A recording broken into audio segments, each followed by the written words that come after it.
नमस्कार दोस्तों, physical education की यूजीसी नेट की लेक्चर सीरीज़ में आप सभी का स्वागत है। आज है हमारा लेक्चर नंबर 10 जिसका टॉपिक है effects of exercises on various systems of human body. जिसके लिए आपको पता होना चाहिए कि नर्वस सिस्टम क्या है, respiratory system, circulatory system, muscular system, endocrine system, हमारी बॉडी में एनर्जी कैसे बनती है।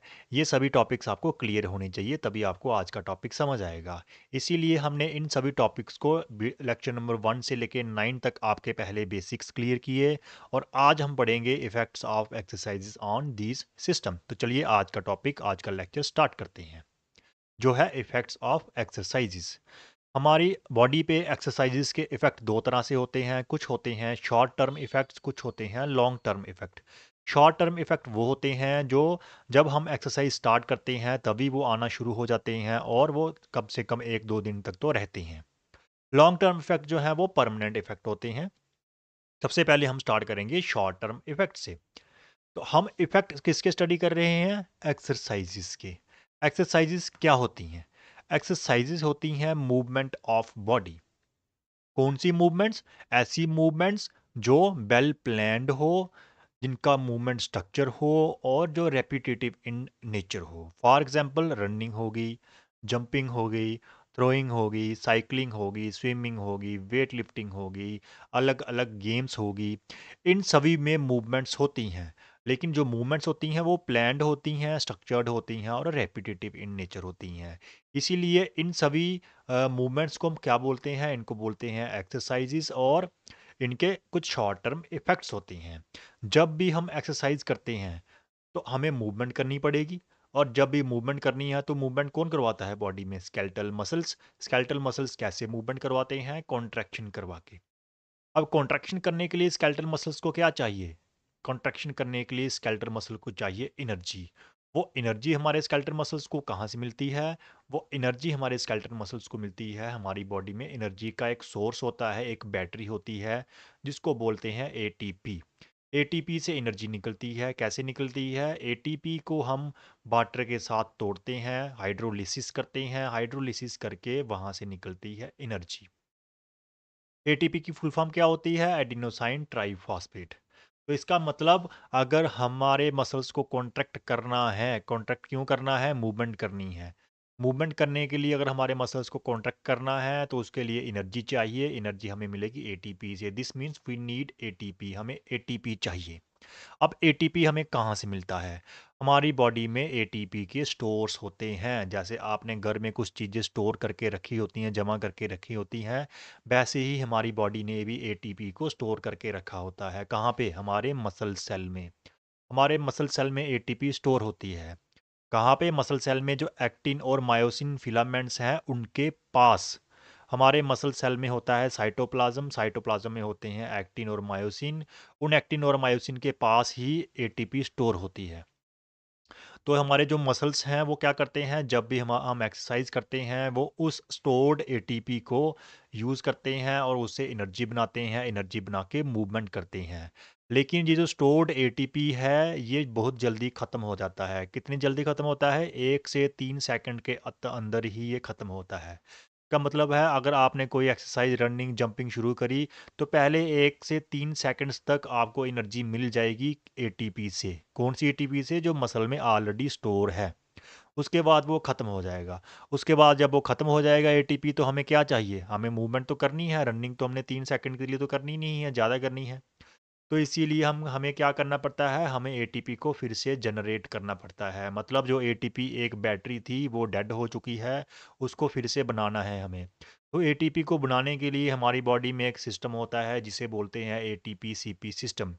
ये एटीपी सीपी सिस्टम क्या करता है? ये एटीपी सीपी सिस्टम फॉस्फोक्रिटेन का इस्तेमाल करता है। क्रिटेन फॉस्फेट का इस्तेमाल करता है। जैसे हम घर पे अपने बैटरी जो होती है इन्वर्टर की उसको चार्ज करते हैं, वैसे ही फास्फोक्रिटेन जो है हमारी एटीपी को चार्ज करता है। मतलब हम फास्फोक्रिटेन से एटीपी बनाते हैं। अब फास्फोक्रिटेन कहाँ पे होता है? फास्फोक्रिटेन भी स्टोर होता है कहाँ पे? मसल सेल में, मसल सेल के साइटोप्लाज्म में, हमारे एक्टिन और मायोसिन के पास ही। जहाँ पे एटीपी स्टोर होता है वहीं पे फास्फोक्रिटेन भी वहीं पास में ही होता है। तो फॉस्फोक्रिटेन क्या करता है? फॉस्फोक्रिटेन एडीपी के साथ मिलता है, मिलके प्लस करके उसको एटीपी बना देता है। फिर उस एटीपी को हमारे मायोसिन हेड इस्तेमाल करते हैं और एक्टिन को खींचते हैं, जिससे कॉन्ट्रैक्शन होती है। इस प्रोसेस में मतलब फॉस्फोक्रिटेन का एटीपी बनाने में एक एंजाइम का इस्तेमाल होता है, जिसे क्रिटेन काइनेस भी बोलते हैं, या क्रिटेन फॉस्फोकाइनेस भी बोलते हैं। यहाँ पे जो एटीपी बन रहा है, इस एटीपी को बनाने के लिए कोई भी ऑक्सीजन की ज़रूरत नहीं है और कोई भी लैक्टिक एसिड नहीं बनता है। बिल्कुल ही एक साफ सुथरा ये प्रोसेस है, जहाँ पे ऑक्सीजन की ज़रूरत भी नहीं है और लैक्टिक एसिड भी नहीं बन रहा है। बट एटीपी बन रहे हैं कहाँ से? फॉस्फोक्रिटेन की हेल्प से। अब ये जो सिस्टम है, जो एटीपी बनाने का सिस्टम है, एटीपी सीपी सिस्टम, ये सिर्फ 10 सेकंड के लिए ही एटीपी बना सकता है। क्यों बना सकता है? क्योंकि जो हमारे पीसी स्टोर्स हैं, ये एटीपी कहाँ से बन रही है? पीसी से। हमारे मसल्स में जो पीसी स्टोर होता है, वो सिर्फ 10 सेकंड के लिए ही काम कर सकता है। इतना ही होता है कि 10 सेकंड के लिए वो एटीपी बनाए। इसका मतलब है 10 सेकंड के बाद पीसी स्टोर भी खत्म हो जाते हैं। जब पीसी स्टोर खत्म हो जाएँगे, तो हमें एक्टिविटी तो कंटिन्यू करनी है, रनिंग कर रहे हो 10 सेकंड के लिए, ज़्यादा भी करनी है। अगर आपको 400 मीटर दौड़ना है, तो 10 सेकंड में तो दौड़ोगे नहीं। इसीलिए हमें एटीपी तो चाहिए। अब एटीपी कहाँ बनेगी? अब एक और सिस्टम होता है, वो है ग्लाइकोलिटिक सिस्टम, वहाँ से एटीपी हम बनाते हैं। तो ग्लाइकोलिटिक सिस्टम क्या होता है? ग्लाइकोलिटिक सिस्टम जो है, वो ग्लाइकोजन से एटीपी बनाता है, या फिर ब्लड ग्लूकोज का भी इस्तेमाल कर लेता है, वहाँ से एटीपी बनाता है। अब ग्लाइकोजन कहाँ से मिलता है हमें? ग्लाइकोजन हमारे मसल में स्टोर होता है। और ब्लड ग्लूकोज कहाँ से मिलता है? ब्लड ग्लूकोज हमारे ब्लड में होता है। ब्लड में कहाँ से आता है?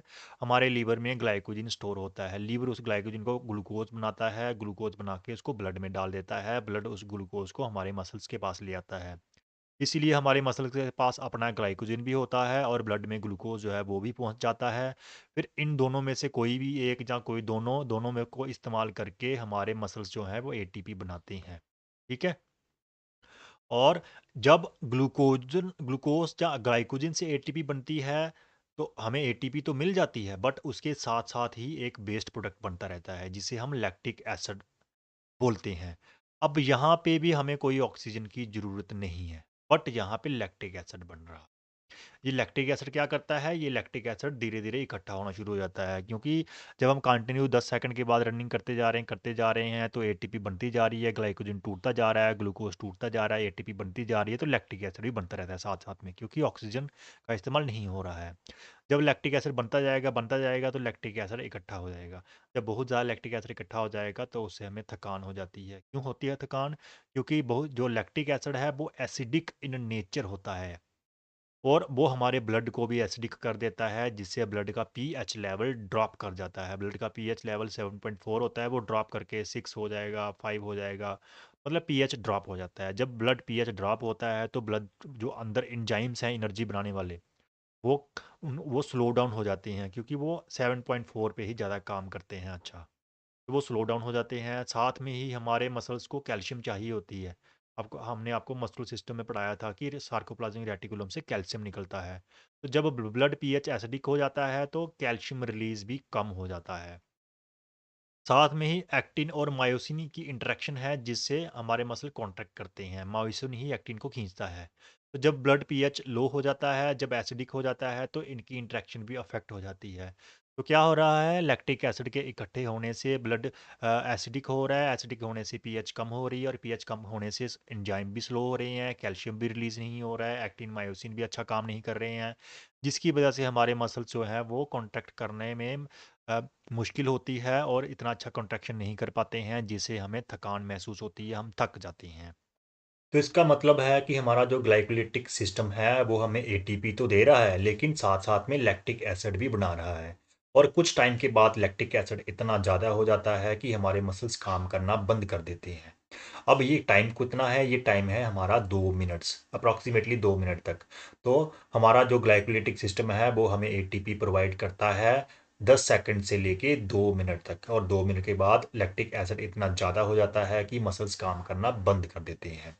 अब यहाँ पे इस सिस्टम में क्या हो रहा है? मसल ग्लाइकोजन या ग्लूकोज के खत्म होने से एक्टिविटी बंद नहीं हो रही है, एटीपी प्रोडक्शन बंद नहीं हो रही है, लैक्टिक एसिड के आने की वजह से हो रही है।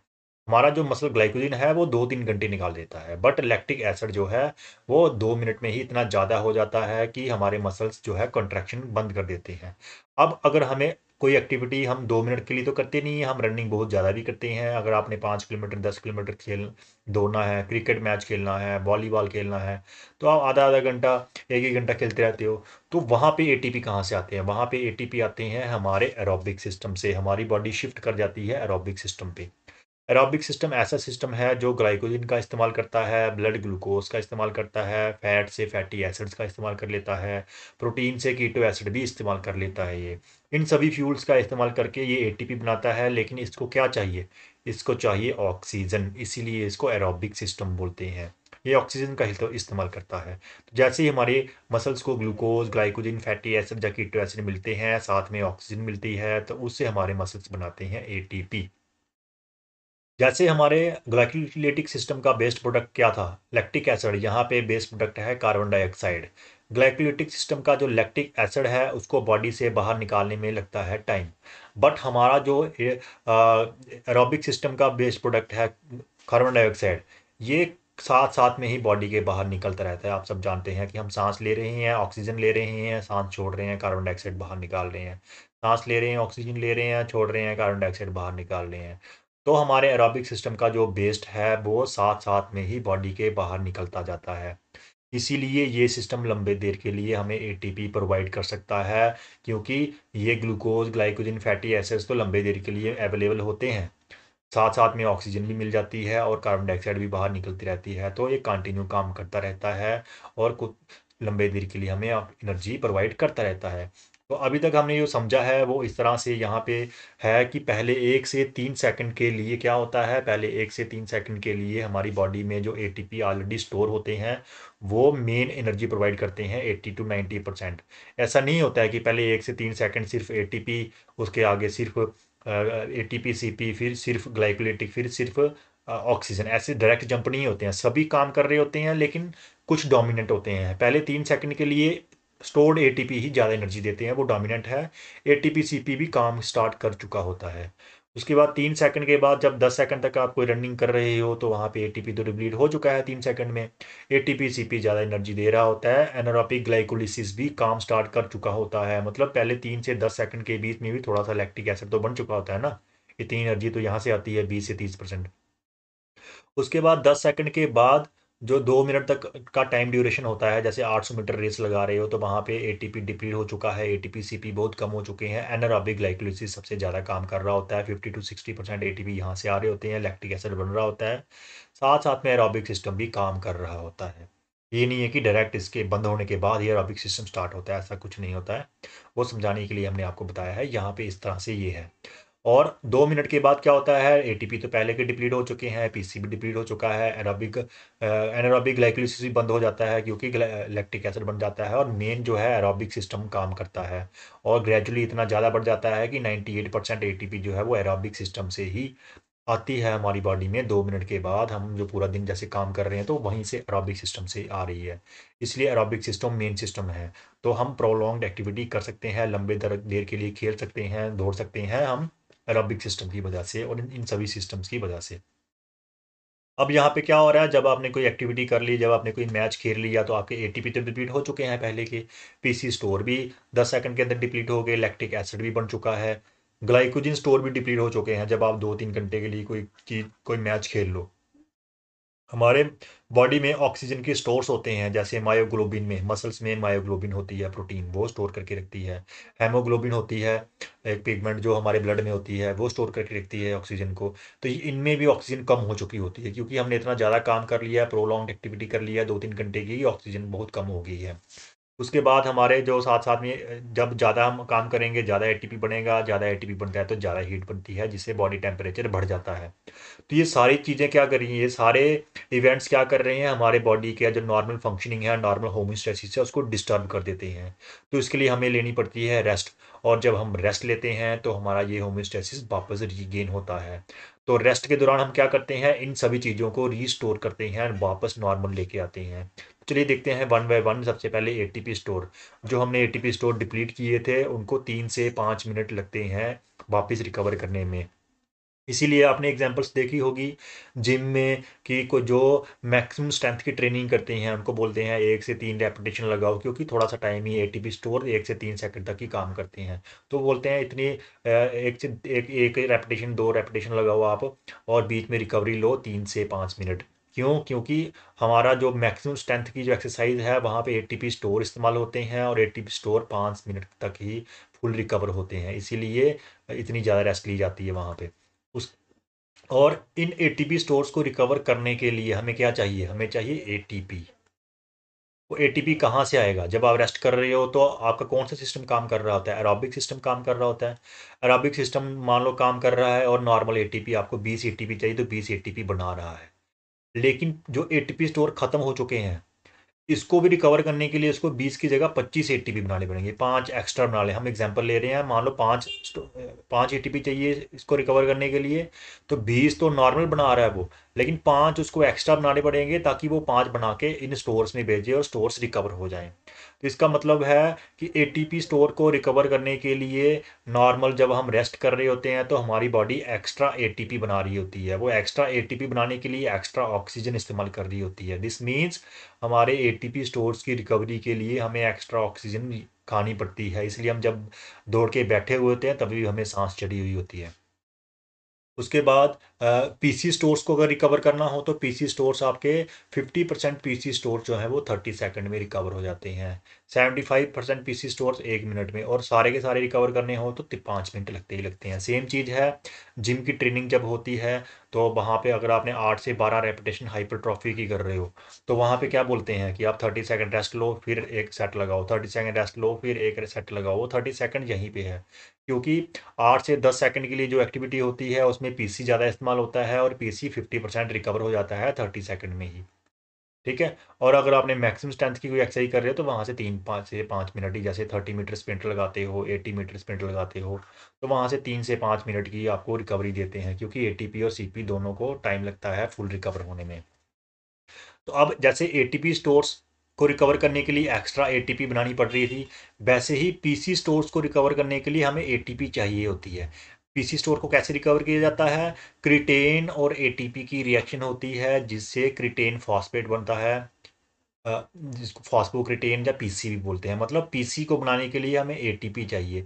ये एटीपी एक्स्ट्रा एटीपी है। जब हम सेट लगा के बैठे हुए हैं तो हमारी बॉडी को मान लो 20 एटीपी चाहिए, तो इस पीसी को रिकवर करने के लिए 5 एटीपी और चाहिए, तो हमारी बॉडी 20 नहीं 25 बनाएगी, क्योंकि 5 एटीपी यहाँ पे भी जाएंगे।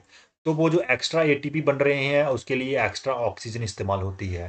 दिस मीन्स पीसी की रिकवरी के लिए भी, पीसी स्टोर्स को रिकवर करने के लिए भी हमें एक्स्ट्रा ऑक्सीजन खानी पड़ती है। इसलिए हम एक्सरसाइज करके बैठ के एकदम, जब वो एक्सरसाइज करके बैठते हैं तो नॉर्मल बिल्कुल ब्रीदिंग नॉर्मल नहीं हो जाती है, वो चढ़ी रहती है थोड़ी सी, हम हमें ब्रीदिंग सांस चढ़ी रहती है। वो एक्स्ट्रा जो ऑक्सीजन इस्तेमाल हो रही होती है वो पीसी स्टोर्स को रिकवर करने में हो रही होती है। तो अब हमने एटीपी स्टोर भी रिकवर कर लिए, पीसी स्टोर भी रिकवर कर लिए। अब बच गया है लैक्टिक एसिड। लैक्टिक एसिड जो है आपको पता है बन जाता है 2 मिनट के कोई एक्टिविटी करो ग्लाइकोलिटिक सिस्टम से। और लैक्टिक एसिड 50% लैक्टिक एसिड जो है वो 15 मिनट में रिकवर होता है, और पूरा का पूरा रिकवर करना हो तो 60 मिनट लगते हैं। तो ये रिकवर कैसे होता है? हमारा अगर लैक्टिक एसिड, जितना भी लैक्टिक एसिड है उसमें से 50 60 70% लैक्टिक एसिड जो है वो हमारा एरोबिक सिस्टम ही उसे खा जाता है, उससे एटीपी बना लेता है। और कुछ जो लैक्टेट बचता है वो जाता है हमारे लीवर के पास। हमारा लीवर उस लैक्टेट को कन्वर्ट करता है ग्लूकोज में थ्रू कोरी साइकिल, और ग्लूकोज में लैक्टेट को कन्वर्ट करने के लिए चाहिए एक्स्ट्रा एटीपी। ये एक्स्ट्रा एटीपी भी कौन से हो गए? वही हो गए कि नॉर्मल अगर 20 चाहिए तो यहाँ पे अगर 5 और चाहिए तो 25 बनाने पड़ेंगे बॉडी को। 25 बनाने के लिए, क्योंकि रेस्ट में बॉडी एरोबिक सिस्टम से काम करती है तो एक्स्ट्रा ऑक्सीजन खाती है, इसलिए लैक्टिक एसिड को रिमूव करने के लिए भी हमें एक्स्ट्रा ऑक्सीजन का इस्तेमाल करते हैं एक्सरसाइज के बाद। तो अब हमने एटीपी भी रिकवर कर लिए, पीसी भी रिकवर कर लिया, लैक्टिक एसिड भी रिमूव कर दिया, इसलिए हमने एक्स्ट्रा ऑक्सीजन भी खा ली है। अब क्या रिकवरी रह गई है? हमारे ग्लाइकोजन स्टोर। अगर आपने 2 3 घंटे का कोई एक्टिविटी करी है तो हमारे ग्लाइकोजन स्टोर भी डिप्लीट हो जाते हैं, ख़त्म हो जाते हैं, ग्लाइकोजन भी बॉडी में कम हो जाता है। और इनको रिकवरिंग करने के लिए आपको आधा घंटा चाहिए और फुल रिकवरी के लिए 2-3 दिन चाहिए होते हैं। इसीलिए बोलते हैं कि एक मसल की अगर आपने एक्सरसाइज आज करी है, पूरी जिम ट्रेनिंग करी है, उसके 20-25 सेट लगाए हैं, तो उसको 2-3 दिन के बाद ही फिर से रिपीट करना चाहिए, क्योंकि इतना टाइम चाहिए होता है उस मसल के ग्लाइकोजन स्टोर्स को रिकवर करने के लिए। वैसे ही कोई भी वर्कआउट है जो ऐसे किया जाता है। अब ग्लाइकोजन कैसे रिकवर होता है? ग्लाइकोजन बनता है ग्लूकोज से। तो ग्लूकोज को ग्लाइकोजन में कन्वर्ट करने के लिए हमें चाहिए होती है एटीपी। इसका मतलब है जब हम रेस्ट कर रहे होते हैं, नॉर्मल हम रेस्ट कर रहे हैं, वहाँ पे अगर 20 एटीपी की ज़रूरत है, तो ये वाली जो एटीपी 5 एटीपी एक्स्ट्रा की ज़रूरत होती है ग्लूकोज को ग्लाइकोजन बनाने में, तो हमें 25 एटीपी बनाने पड़ते हैं, ना कि 20। वो जो 5 एक्स्ट्रा एटीपी है वो एक्स्ट्रा ऑक्सीजन खा रहे होते हैं रेस्ट ड्यूरिंग रेस्ट भी। तो दिस मीन्स ग्लाइकोजन की रिकवरी के लिए भी हमें एक्स्ट्रा ऑक्सीजन की ज़रूरत पड़ती है। तो इन सभी की रिकवरी के लिए एक्स्ट्रा ऑक्सीजन की ज़रूरत पड़ रही है। अब ऑक्सीजन स्टोर्स जो हैं, अगर हम एक्टिविटी करते हैं तो हम ऑक्सीजन को कंज्यूम करते हैं एरोबिक सिस्टम में। जब हम कोई 5-10 मिनट की एक्टिविटी करते हैं, तो हमारा जो मसल्स में मायोग्लोबिन है, जो ऑक्सीजन को शटल करता है और स्टोर करके रखता है, उसमें से ऑक्सीजन कम हो जाती है।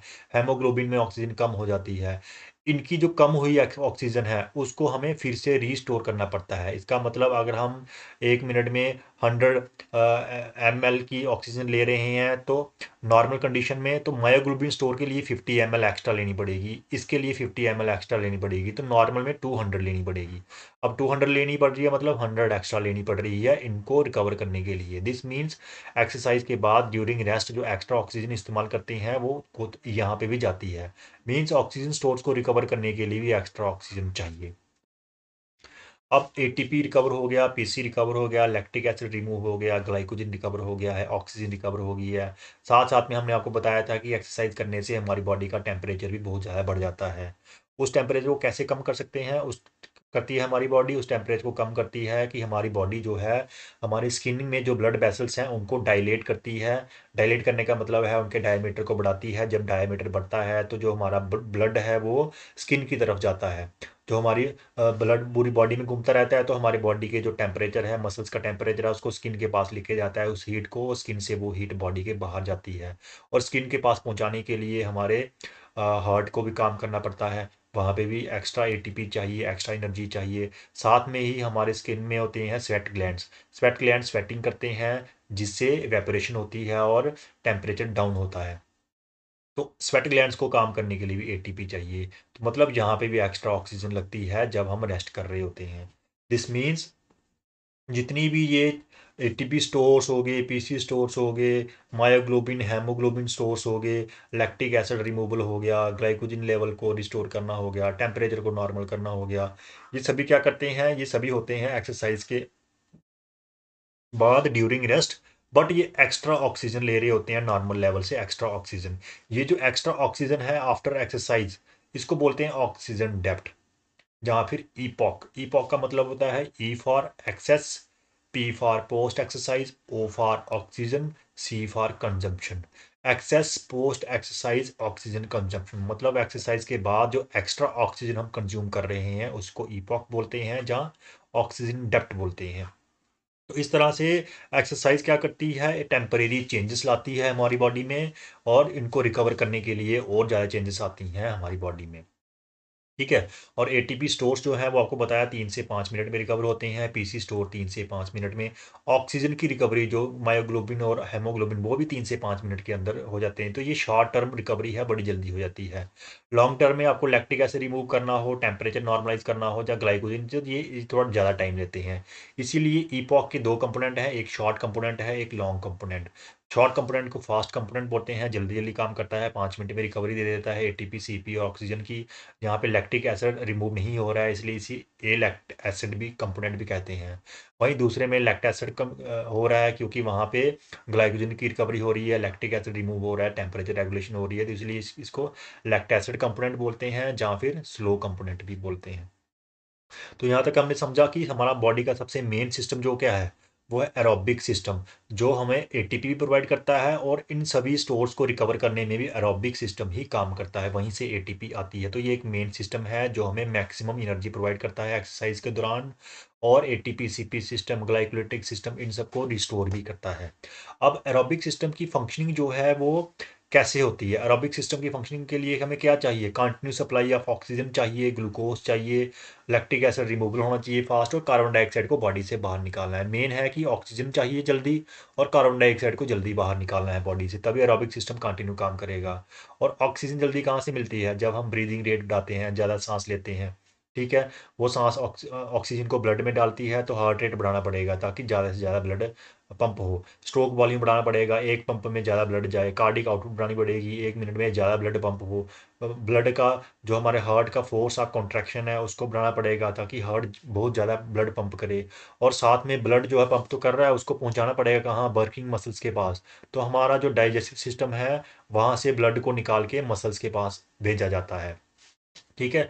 तो ये सारी चीज़ें, breathing rate, heart rate, stroke volume, cardiac output, force regulation, या फिर रीडिस्ट्रीब्यूशन ऑफ ब्लड, ये सारा कुछ कौन कंट्रोल करता है? इसको कंट्रोल करता है हमारा ऑटोनोमिक नर्वस सिस्टम का पार्ट, जिसे सिंपैथेटिक नर्वस सिस्टम बोलते हैं, जो हमने आपको नर्वस सिस्टम में पढ़ाया था। तो इस सिंपैथेटिक नर्वस सिस्टम को एक्टिवेट कर दिया जाता है ड्यूरिंग एक्सरसाइज, बॉडी इसे एक्टिवेट कर देती है। साथ साथ में नर्वस सिस्टम में और क्या चेंजेस आती हैं ड्यूरिंग एक्सरसाइज? हमारी नर्व इंपल्स की स्पीड बढ़ जाती है, कोऑर्डिनेशन रिएक्शन टाइम बढ़ जाता है, मोटर यूनिट रिक्रूटमेंट बढ़ जाती है, और हमारा फोकस और अलर्टनेस भी बढ़ जाती है। तो ये कुछ चेंजेस थी जो हमारे नर्वस सिस्टम में आती है, जिसकी वजह से हमारा जो एरोबिक सिस्टम है वो अच्छी तरह से काम कर पाता है। तो क्या करता है हमारा नर्वस सिस्टम? हमारा नर्वस सिस्टम का जो सिंपैथेटिक स्टिमुलेशन है वो हमारे रेस्पिरेटरी, सर्कुलेटरी और मस्कुलरी सिस्टम में कुछ टेम्परेरी चेंजेस लाता है एक्सरसाइज के दौरान। क्या? रेस्पिरेटरी सिस्टम की ब्रीदिंग बढ़ जाती है, टाइडल वॉल्यूम बढ़ जाता है, पल्मोनरी वेंटिलेशन बढ़ जाती है, 1 मिनट में ज़्यादा सांस लेते हैं हम, और डिफ्यूजिंग गैसेस बढ़ जाती है, ऑक्सीजन जल्दी अंदर जाती है ब्लड के, और कार्बन डाइऑक्साइड जल्दी ब्लड से बाहर निकल के एनवायरनमेंट में जाती है। सर्कुलेटरी सिस्टम में क्या चेंजेस आती हैं टेम्परेरी? हार्ट रेट बढ़ जाती है ड्यूरिंग एक्सरसाइज, और आफ्टर एक्सरसाइज भी रहती है जब तक बॉडी नॉर्मल ना हो जाए। Increase increase of force contraction of muscles, heart का मसल बहुत ज़्यादा फोर्सफुली कंट्रैक्ट करता है, ज़्यादा ब्लड पंप होता है, स्ट्रोक वॉल्यूम बढ़ जाता है, कार्डिक आउटपुट बढ़ जाती है, ब्लड जो है वो रीडिस्ट्रीब्यूट हो जाता है। हमारा जो डाइजेस्टिव सिस्टम है वहाँ से ब्लड निकल के कहाँ चला जाता है? वर्किंग मसल्स में। कैसे जाता है? हमारे डाइजेस्टिव सिस्टम में जो ब्लड वेसल्स हैं उसकी वैसो कंस्ट्रिक्शन हो जाती है, मतलब ब्लड वेसल्स सिकुड़ जाती हैं ताकि कम ब्लड जाए।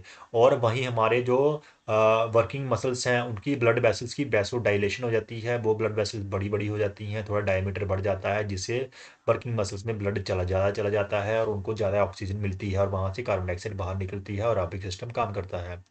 इसी के साथ साथ मसल्स में क्या चेंजेस आती हैं? हमारा मोटर यूनिट रिक्रूटमेंट, ज़्यादा मोटर यूनिट काम करते हैं, ज़्यादा ब्लड सप्लाई मिलती है, जैसे यहाँ से हमें पता चल गया एंजाइम की एक्टिविटी फास्ट हो जाती है, जिससे ज़्यादा मस्कुलर कॉन्ट्रैक्शन होती है। ज़्यादा मस्कुलर कॉन्ट्रैक्शन होने की वजह से एनर्जी बहुत ज़्यादा प्रोड्यूस होती है, एनर्जी बहुत ज़्यादा प्रोड्यूस होने की वजह से टेम्परेचर भी मसल्स का बढ़ जाता है, और लैक्टिक एसिड भी एक्युमुलेट हो जाता है। तो ये सारी चेंजेस जो हैं किसकी वजह से हो रही है? सिंपैथेटिक स्टिमुलेशन की वजह से ये सारी चेंजेस हो रही हैं, ताकि एरोबिक सिस्टम अच्छी तरह से काम कर पाए और हमें कंटिन्यू सप्लाई ऑफ एटीपी दे सके, और बाकी जो सिस्टम्स हैं वो उनको रिकवर भी कर सके। साथ में ही हमारा एंडोक्राइन सिस्टम भी साथ साथ में काम कर रहा होता है। हमारा जो एंडोक्राइन सिस्टम का मेन ऑर्गन है हाइपोथैलेमस, जो हमारे एंडोक्राइन सिस्टम को ब्रेन के साथ जोड़ता है, वो ऑटोनोमिक नर्वस सिस्टम को कंट्रोल करता है, जिस जो heart rate, blood pressure, body temperature, hunger, thirst, इनको कंट्रोल करता है। तो हमारा हाइपोथैलेमस एक्टिव हो जाता है उस टाइम पे, और उसके कुछ हार्मोन्स जो हैं वो रिलीज होते हैं